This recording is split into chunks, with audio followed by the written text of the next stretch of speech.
Panginoong Diyos, minsan pa ako po'y lumalapit sa iyo na ito pong aking gagawin, paglalaba, ay pinagkakatiwala ko sa iyo. Ayon po sa Colosas 3:17. Po, babad na, magadumi, lambot tela. Panginoong Diyos, sana po huwag magkaroon ng aberya sa tubig, kuryente at sa washing machine. Salamat po sa iyong pinagkakatiwala sa ngalan ni Jesus. Amen. O, power na po natin. Tubig. 5. Wash 20. Rinse 2. Spin 4. Okay. Meron siya 68 minutes. Okay, start. Yan.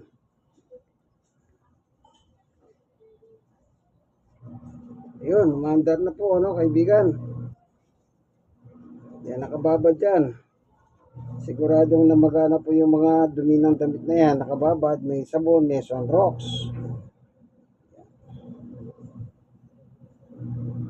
Kapag umanda po yan, huwag nyo bubuksan itong takip ha.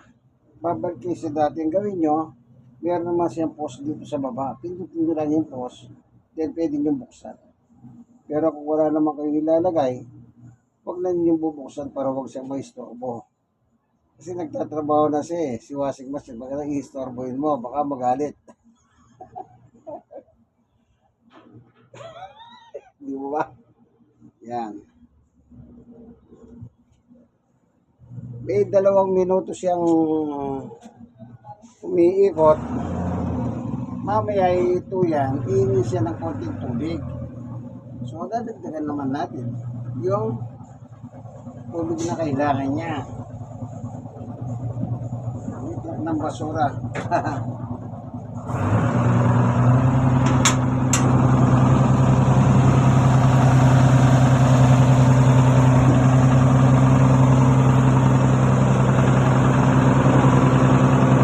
Salamat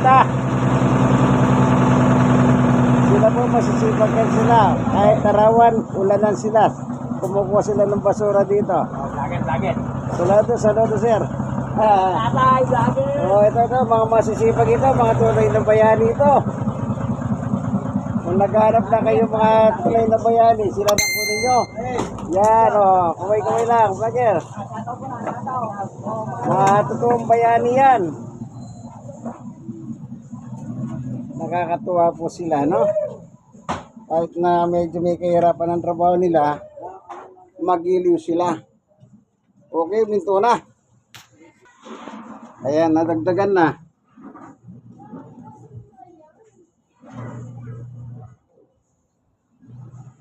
Yan, naibigay na po yung tamang tinta ng tubig. Kailangan yung tubig hanggang labi lang. Huwag yung pararamihin. Tatapon niya rin yun. Sayang.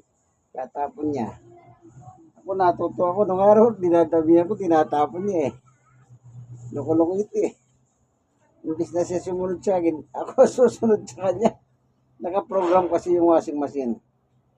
Tatandaan niyo po yan, nakaprogram yan. Kaya tayo po ang susunod sa kanya, Sige po, hanggang dito na lamang. Labadami, labango, ng tunay na macho man, ng Tondo, Manila at ng buong Pilipinas.